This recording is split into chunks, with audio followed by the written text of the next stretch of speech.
The crisis in Syria took an unexpected turn today as Congress came back to Washington after a recess. The Syrian government responded positively to a Russian proposal calling for the Assad regime to turn over control of its chemical weapons to the international community, which would then destroy them.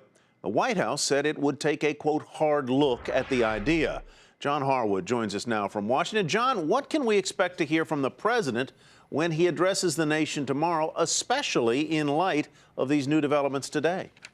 Well, look, the president is staring into the teeth of public and political opposition to these strikes, so I would expect him to address the potential for this as a resolution, just as his representatives of his administration grabbed onto it today, said we'll take a hard look. Hillary Clinton said it would be a significant step if it were actually verified that it was done. Foreign policy officials that I talked to from both political parties said if you could make sure that there were credible inspections, that these were under international control, it's something worth taking. And for a president who was clearly ambivalent about using military force in the first place, this could be the way out.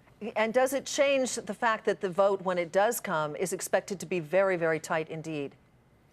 It could be an influence on the vote. It also could preclude a vote from happening, Sue. It is not clear if, in fact, there is some sort of a deal on this subject, and we have to watch and see. We didn't expect it today. We don't know what's going to happen in the next 24, 48 hours, but there's no assurance that the Congress is going to go ahead and vote anyway. Remember, a lot of these members didn't want to be put on the spot, didn't even want the president to ask for their authority, and so I think those who were expected to try to carry the ball and get a majority for this may welcome the idea of not having to vote.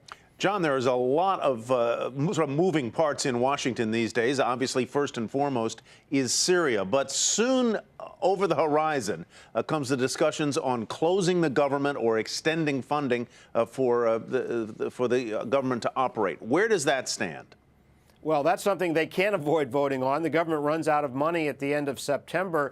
All signs point to both sides agreeing on a relatively clean extension of existing funding levels for a couple of months, perhaps through the end of the year, to give them time to negotiate. That doesn't settle the issue of the debt limit, which has to be raised by mid-October, according to the Treasury.